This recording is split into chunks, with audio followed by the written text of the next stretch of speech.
अमेरिकी राष्ट्रपति Donald Trump ने नए फाइटर जेट F-47 के लॉन्च इवेंट में कई बड़े ऐलान किए। उन्होंने रूस और यूक्रेन के बीच शांति समझौते को लेकर उम्मीद जताई। इसके साथ ही अमेरिका ने पूर्व अर्जेंटीना राष्ट्रपति क्रिस्टीना किर्चनर पर भ्रष्टाचार के आरोप में प्रतिबंध लगा दिया है।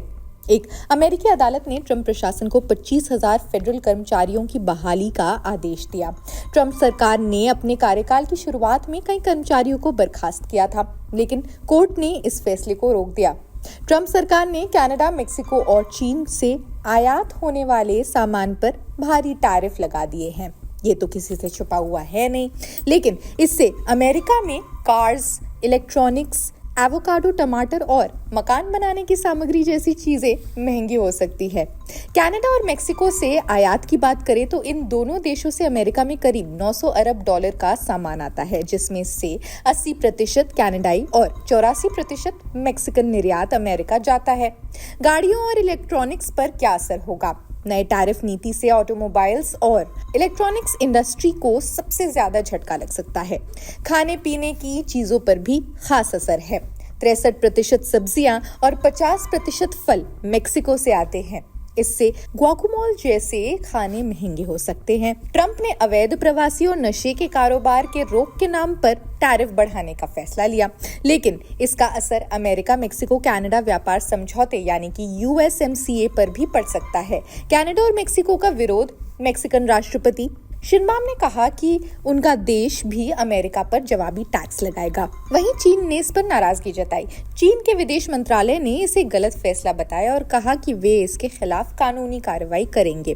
विशेषज्ञों का मानना है कि ट्रंप की ये नीति चीन, कनाडा और मेक्सिको के साथ आर्थिक तनाव को और बढ़ा देगी। इससे महंगाई बढ़ेगी, सप्लाई चेन प्रभावित होंगे और अमेरिका को भी नुकसान हो सकता है। अब देखना है कि अमेरिका की ये रणनीति किस दिशा में जाती है। क्या ये सिर्फ दबाव बनाने की एक चाल है या फिर एक और बड़ा व्यापार युद्ध शुरू होने वाला है? Elon Musk was going to be shown a 20 to 30 page presentation about a theoretical war plan against China. Why not just show it to Elon? Because I don't want to show it to anybody. You know, you're talking about a potential war with China. Now, I deal with these people all the time, and I'm dealing with Pete. I'm dealing with these gentlemen on numerous different airplane purchases, and I think they're all going to be great. But I don't want other people seeing, anybody seeing potential war with China. We don't want to have a potential war with China, but I can tell you if we did, we're very well equipped to handle it. But I don't want to show that to anybody. But certainly you wouldn't show it to a businessman who is helping us so much. He's a great patriot. He's paying a big price for helping us cut costs, and he's doing a great job. He's finding tremendous waste, fraud, and abuse. But I certainly wouldn't want, Elon has businesses in China, and he would be susceptible perhaps to that. But it was such a fake story. The New York Times is just as fake as CNN and MSDNC. And anybody read that story, people laughed at that story. Who would do such a thing? And the first thing I did is I called Susie and I called Pete. I said, is there any truth to that? And they said, it's ridiculous.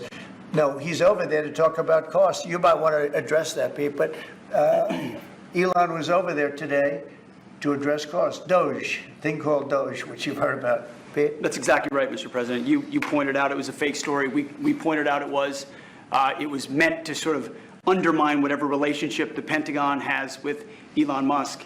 Elon Musk is a patriot. Elon Musk is an innovator. Elon Musk provides a lot of capabilities our government and our military rely on, and I'm grateful for that.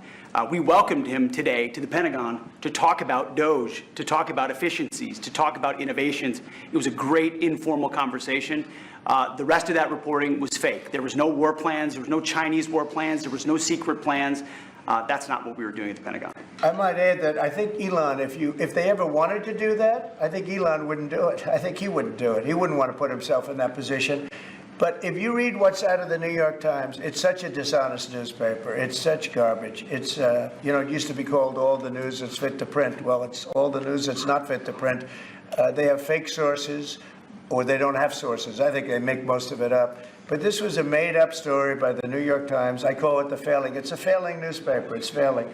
And they shouldn't do that. They really are the enemy of the people. And something else I don't know if you We do need honest journalism in this. You know, we've made such big strides over the last 2 months, but we just need honest journalism, and we don't have it. When you have a CNN, you have to watch these people every once in a while just to see where they're coming from, and it's so dishonest. MSNBC is, I think, probably worse, and they're both doing horribly in the ratings. I think they're going to be turned off. I don't think they're not doing any ratings. You're doing well in the ratings. खैर, आप विचार अपने comment section में जरूर बताएं। देश दुनिया की अन्य खबरों के लिए भी देखते रहिए जनसत्ता। शुक्रिया।